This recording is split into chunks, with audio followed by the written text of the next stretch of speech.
Shalom, shalom. Selamat bertemu lagi dalam pelayanan One Way Ministry bersama Tuhan Yesus kita bisa. Kemarin kita berbicara tentang hidup kudus dan berkenan di hadapan Tuhan. Nah, ini kelanjutannya ya. Kemarin kita bahas di dalam Yudas 1 ayat 19, yaitu orang-orang yang tidak di dalam Roh Kudus. Nah, kenapa kita harus di dalam Roh Kudus? Karena ini ada ya, saya bacakan ayatnya di Lukas 12 ayat 10. Orang yang menghujat Roh Kudus tidak diampuni. Nah, kenapa orang menghujat Roh Kudus tidak diampuni? Karena di dalam 1 Korintus 12 ayat 3 dikatakan tidak ada seorang pun dapat mengaku Yesus Kristus adalah Tuhan selain Roh Kudus.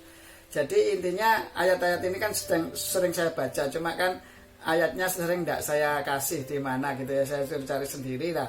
Kebetulan Roh Kudus gerakan saya untuk menulis semuanya ayat ini, makanya saya baca. Makanya di season kedua ini yang hidup kudus dan berkenan di hadapan Tuhan adalah kenapa sih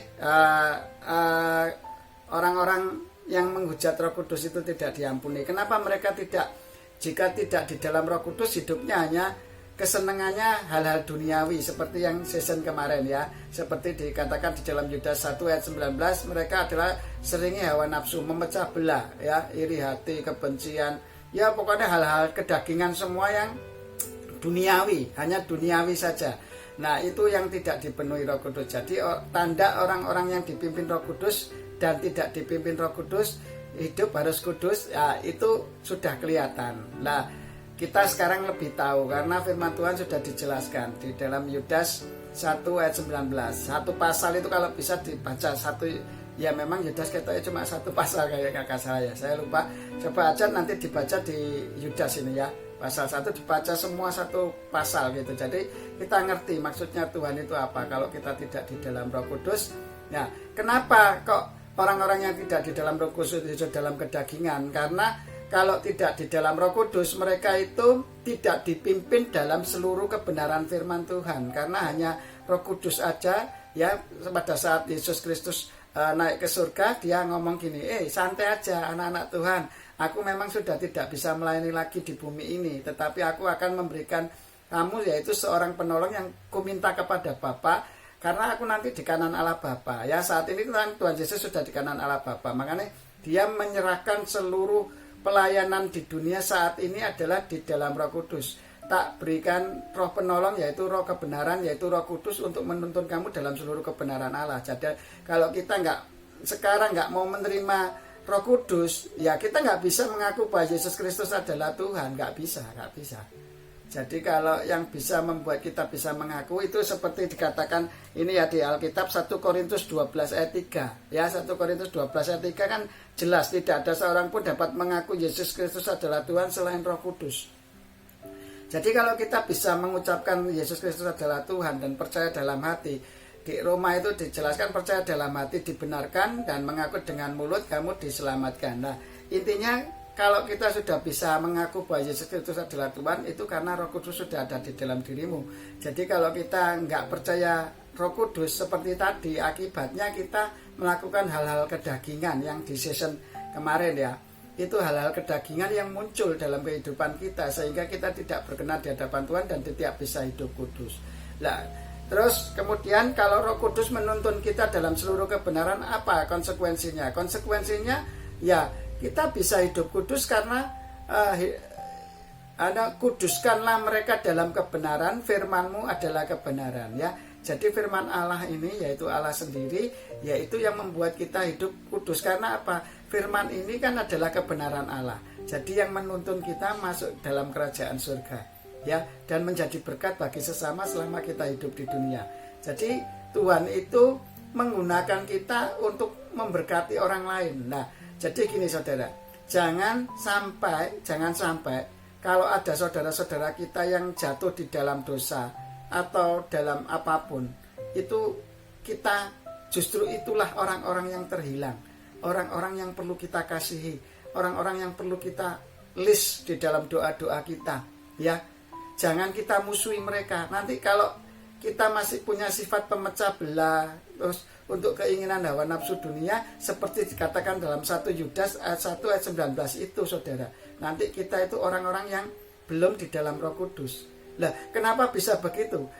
Orang-orang gini saudara, percaya dalam hati dibenarkan sama Tuhan ya. Ini saya dibukakan oleh Tuhan ya. Percaya dalam hati dibenarkan, tapi percaya dengan mengaku dengan mulut diselamatkan. Sekarang saya gini, orang ngomong bisa, tapi belum tentu hatinya sama dengan apa yang dikatakan dengan mulut. Itu saya sering begitu. Saya dulunya begitu dulu, tapi sekarang saya enggak. Saya jujur apa adanya. Jadi apa yang Tuhan berikan sama saya tak bagi ke jenengan semua. Enggak ada yang saya tutupi, enggak ada yang saya simpen, enggak ada yang saya semua tak kasih ke. Karena lebih berkat memberi daripada menerima. Tuhan ajarkan saya seperti itu. Lebih berkat memberi daripada menerima. Makanya kalau kita itu jangan minta-minta saudara ya. Dalam hidup ini nek bisa jangan minta-minta, jadilah berkat bagi orang banyak. Begini saudara, hendaklah kita itu bisa menyenangkan semua orang ya, supaya kita itu berkenan di hadapan Tuhan. Memang Tuhan mengajarkan kita itu untuk hidup benar dan berkenan dan bermanfaat bagi sesama ya, dan membawa damai ya, membawa damai, bukan roh pemecah. Nanti kalau di dalam kehidupan kita sebagai orang-orang yang sudah percaya Yesus, hati-hati ya. Ini kalau bapak pendusta menipu kamu dan kita masih ingin hawa nafsu keduniawian dan memecah belah, itu tidak ada di dalam Roh Kudus ya. Dan dirimu lepas dari Roh Kudus. Makanya itu hati-hati ya. Itu tipu muslihat iblis ya. Jelas dikatakan kenapa kita harus hidup kudus dan berkenan di hadapan Tuhan. Terus kenapa kita harus dipimpin Roh Kudus? Nah ini kenapa? Karena Roh Kuduslah yang menuntun kita dalam seluruh kebenaran Allah. Dan tidak ada seorang pun dapat berkata-kata bahwa Yesus Kristus adalah Tuhan selain Roh Kudus. Jikalau kita sudah bisa mengaku dan percaya di dalam hati. Makanya ada dua poin Tuhan katakan. Kamu ngomong tok, itu masih diselamatkan tok, tapi belum dibenarkan. Meskipun kamu selamat, tapi kamu belum benar. Ya toh. Tapi nek kamu percaya dalam hati bahwa Yesus Kristus adalah Tuhan dan mengaku dengan mulutmu, kamu akan dibenarkan dan diselamatkan. Jadi ada 2 poin, dan 2 poin ini nggak bisa dipisah. Dan itu kalau kamu hidup di dalam Roh Kudus bisa seperti itu. Makanya nek kita percaya Tuhan Yesus adalah Tuhan, tetapi perbuatan kita ini, daging kita masih senang hawa nafsu ya, perpecahan, perselisihan, pengen dimegahkan, pokoknya ingin dipuji, amarah, kebencian, dendam dan sebagainya, berarti itu belum percaya dalam hati. Sampean cuma mulut tok sing ngaku ya, aku percaya Yesus Tuhan, tapi hatinya belum. Kalau hatimu sudah percaya, kalau orang mencintai atau mengasihi, itu dari dasar hatinya dia tulus, dia rela berkorban, dia memberikan yang terbaik, pasti memberikan yang terbaik dalam hidupnya. Makanya kalau kita mengasihi Tuhan, mencintai Tuhan seperti Tuhan Yesus mencintai kita, yaitu kita harus melakukan dengan cinta, rela berkorban untuk Tuhan, rela memberikan semuanya ini untuk Tuhan. Sekarang gini saudara, kalau kita dipilih menjadi anak raja dari segala raja, kita tidak bangga, itu ya kleru ya. Sangat kleru sekali, yaitu raja di atas segala raja. Dia yang menghakimi kita, dia yang menciptakan kita, dia yang melahirkan kita. Kita diangkat jadi anaknya, anak raja dari segala raja ya toh. Makanya kleru sampean itu tidak berjalan dalam tuntunan Allah Bapa sendiri yang memberikan kita kebenaran dan kehidupan dijamin di bumi ini dan di surga nanti. Ayo hidup kudus dan berkenan ya. Jadi intinya sudah jelas ya saudara. Kalau tidak di dalam Roh Kudus, itu yang ada cuma hawa nafsu seperti Yudas 1 ayat 19. Tetapi kalau hidup di dalam tuntunan Roh Kudus seperti dalam Lukas 12 ayat 10, 1 Korintus 12 ayat 3 itu, kita akan dituntun oleh Roh Kudus dalam seluruh kebenarannya, dan kita akan memuji dan memuliakan Tuhan. Dan 9 karakter, ya 9 pribadi Roh Kudus yang ada, yaitu kasih, sukacita, damai sejahtera, kesabaran, kemurahan, kebaikan, kesetiaan, kelemah lembutan, serta penguasaan diri, itu ada di dalam kehidupan kita. Itu loh, kita sudah memiliki kasih belum? Ada sukacita enggak? Ada damai sejahtera, ada kesabaran enggak? Ada kemurahan enggak? Ada kebaikan enggak? Kebaikan, kesetiaan, kelemah lembutan enggak? Ada kesetiaan enggak? Ada kelemah lembutan, serta ada penguasaan diri enggak dalam kehidupan kita. Itu tanda-tanda kita dipimpin penuh Roh Kudus. Nah, sebetulnya gampang ya. Bukan kepenuhan Roh Kudus itu bukan manifestasi, saudara. Kalau manifestasi itu hanya kedagingan, hanya sementara saja. Jangan bangga dengan hal yang begitu. Banggalah dengan kamu setiap hari bisa menjadi melakukan firman Tuhan dan menghargai keberadaan Tuhan. Oh iya, ini tidak sesuai dengan firman Tuhan, gak boleh aku lakukan. Kalau melihat orang berdosa, orang bersalah, jangan kita benci. Justru itulah orang-orang yang harus kita layani, gitu loh. Kalau melayani orang-orang yang sudah percaya Yesus, buat apa? Mereka sama-sama dengan kita, anggota tubuh Kristus yang memiliki karunia yang berbeda dan melengkapi kita untuk memuji dan memuliakan Tuhan dan menyelamatkan yang hilang, gitu loh, saudara. Makanya ada orang-orang yang sudah di dalam Tuhan masih senang padu, senang bertengkar atau berselisih dan sebagainya, mereka belum penuh Roh Kudus. Makanya mereka tidak menghargai Roh Kudus. Makanya cuma mulutnya mengaku, tapi dalam hatinya dia belum percaya Tuhan Yesus.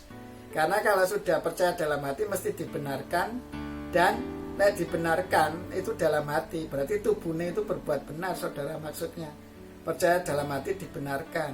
Nah, hati ini kan tempatnya di tubuh toh, anggota tubuh Kristus toh. Nah, di dalam tubuh Kristus itu wis percaya Tuhan Yesus, kau dibenarkan dalam hati, lo percaya dalam hati dengan ketulusan hatimu, percaya dalam Tuhan Yesus, kamu sudah dibenarkan, dan akhirnya kamu bisa bersaksi kepada sesama manusia yang belum mengenal Yesus Kristus untuk memberitakan firman ini. Ayo gunakan sarana YouTube ini, saudara-saudara seiman, yang dipakai dengan karunia Tuhan untuk memberitakan firman, pengajaran. Mungkin karunianya sama dengan saya. Ayo sama-sama memberitakan Injil ini. Di YouTube ini bisa seluruh dunia sampai ujung bumi sudah tersampaikan. Ya, bagi kita itu mustahil kenyataannya, tapi Tuhan bisa menggunakan sarana yang dunia ciptakan ini untuk kemuliaan nama Tuhan. Nah, kita gunakan itu, saudara. Ya, nggak perlu kita jauh-jauh khotbah ke Afrika, nggak perlu kita jauh-jauh khotbah ke Amerika. Firman Tuhan ini bisa terberitakan sampai ke sana, ya. Puji nama Tuhan, luar biasa Tuhan Yesus, ya. Makanya ayo hidup kudus, maksudnya hidup di dalam Roh Kudus, maksud saya, dalam tuntunan Roh Kudus. Kenapa penting? Nah, itu penting sekali, karena tidak ada seorang pun dapat berkata Yesus Kristus adalah Tuhan selain Roh Kudus. Nah, kalau kita menghujat Roh Kudus, kita nggak percaya Roh Kudus, nah itu kita nggak bisa mengaku Yesus Tuhan, dan hidupnya seperti Yudas 1 ayat 19 itu. Senengannya perpecahan, ya toh, hal-hal duniawi toh, gitu ya. Makanya ayo, mereka yang tanpa Roh Kudus seperti itu. Makanya ayo hidup di dalam Roh Kudus supaya kita berkenan. Lah, efek-efeknya setelah kita ada lagi nanti ayat-ayat akan saya tulis di deskripsi, ya. Nanti saya akan tulis di deskripsi kira-kira ayat-ayat yang mendukung tentang hidup di dalam kebenaran di dalam Roh Kudus ini. Kenapa sangat penting sekali? Supaya kalau kita hidup kudus, itu supaya gelombangnya match, saudara. Makanya kenapa kok kita dituntun oleh Roh Kudus supaya kita hidup kudus? Karena Allah itu kudus. Kalau kita menghampiri orang yang kudus, nggak kudus ya nggak bisa.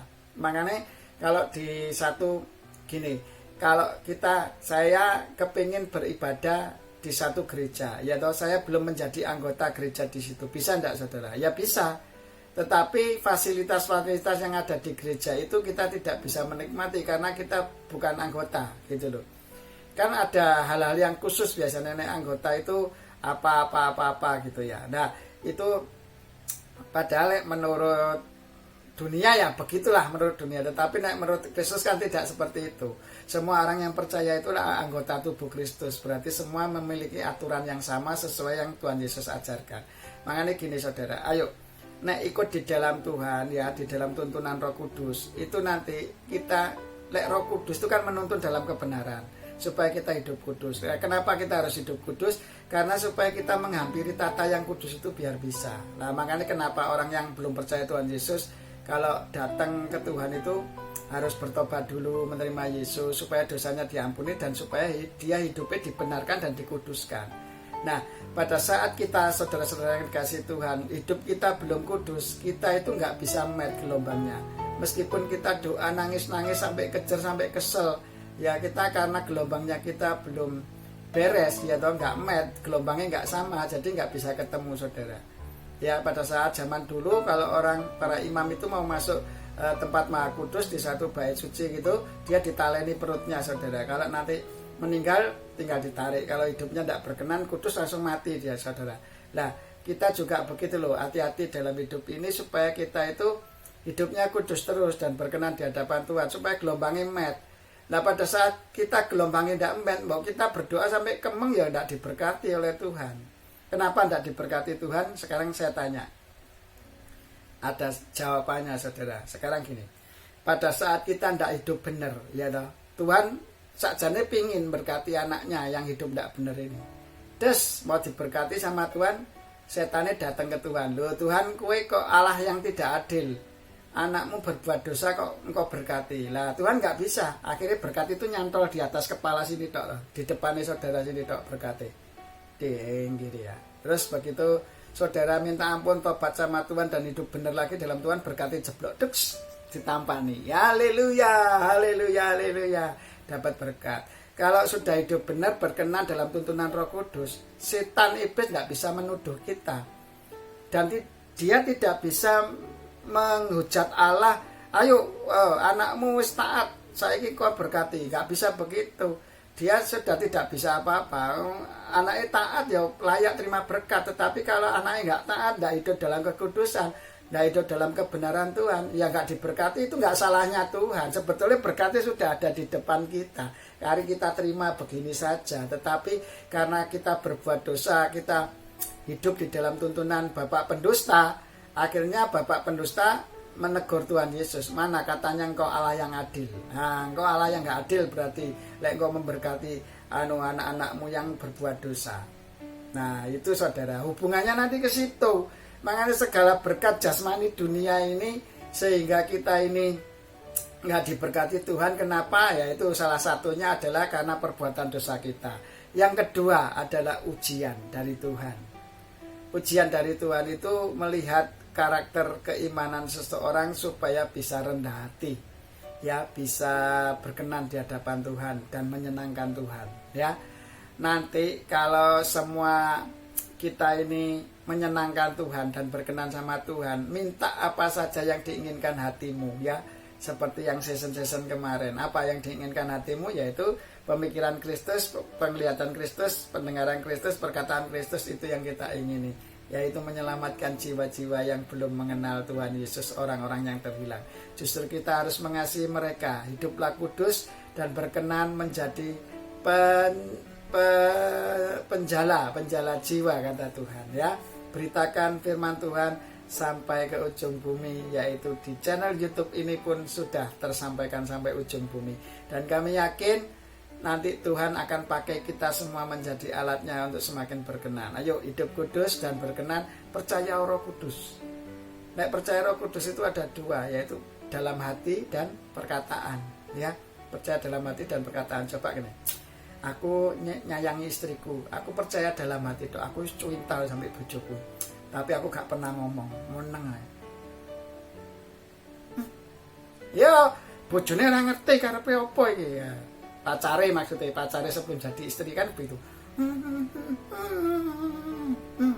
Nah, kalau nggak bisa dikatakan kan biasanya ditulis. Nah, makanya firman Tuhan itu sekarang Allah kan sudah tidak bisa berkata-kata karena Allah Bapa ada di surga. Dia melalui firman Tuhan. Nah, ditulis surat. Nah, itu saudara. Makanya firman Tuhan, nggak percaya firman Tuhan ya kebangetan. Itu dari Allah, ya.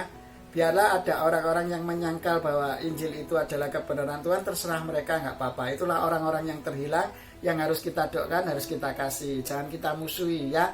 Kasihlah musuhmu, ya. Kasihlah musuhmu, kasihlah musuhmu. Doakanlah mereka, tumpuklah bara api di kepalanya. Kasih mereka, terus kasih. Karena hukum Tuhan itu di dalam kekristenan adalah kasihlah sesamamu manusia seperti dirimu sendiri. Ingat itu.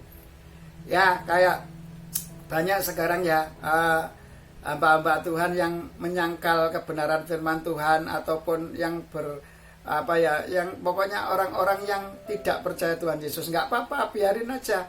Itu kan sesuai nanti Tuhan, sesuai Roh Kudus yang menuntun mereka, ya. Ditobatkan atau tidak, menjadi umat pilihan atau tidak, itu kan sesuai Roh Kudus yang memilih mereka. Jangan kita paksa gitu. Yang penting kita mendoakan mereka, mengasihi mereka dengan sungguh-sungguh. Kalau mereka mencela kita, keimanan kita, kekristenan kita, ya biar nggak apa-apa. Terus nggak ada untungnya bagi kita kok. Umpamanya kita berkelahi gitu kan, jadi kita nggak penuh Roh Kudus lagi, saudara, nanti kalau begitu. Kalau orang yang penuh Roh Kudus itu mengasihi orang, justru orang yang bersalah, orang yang di dalam lepas dari firman Tuhan itu justru kita, itulah orang-orang yang terhilang, orang yang belum percaya Tuhan Yesus, itu yang harus kita kasihi. Ngapain kita benci sama mereka? Keliru. Kita harus mengasihi mereka. Justru kalau kita mengasihi orang yang mengasihi kita itu sudah biasa, gampang itu, saudara, itu bisa pasti. Tetapi mengasihi orang yang membenci kita itu loh yang harus kita lakukan, karena itu yang diajarkan Tuhan kita kepada sesama manusia. Makanya hukumnya Tuhan cuma 2, kasih sesamamu manusia seperti dirimu sendiri, dan hukum yang pertama yaitu kasih Tuhan Allahmu dengan segenap hati, kekuatan, dan akal budimu. Bukti bahwa kita mengasihi Allah yang tidak kelihatan yaitu praktek kepada sesama yang kelihatan. Oke, sampai ketemu di dalam season-season kekudusan berikutnya. Ini waktunya sudah habis lagi. Saya percaya Roh Kudus engkau bekerja sesuai apa yang kau firmankan saat ini. Mengapa kita sangat perlu memiliki Roh Kudus? Mengapa kita harus hidup di dalam Roh Kudus? Di dalam Roh Kudus yang akan menuntun seluruh kebenaran Allah untuk kita hidup kudus dan memuliakan nama Allah Bapa di dalam nama Yesus.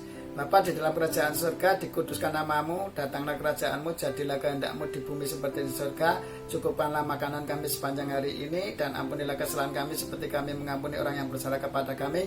Dan janganlah masukkan kami ke dalam pencobaan, tetapi bebaskan kami dari yang jahat, karena Engkau yang punya kerajaan, kuasa, kemuliaan sampai selama-lamanya.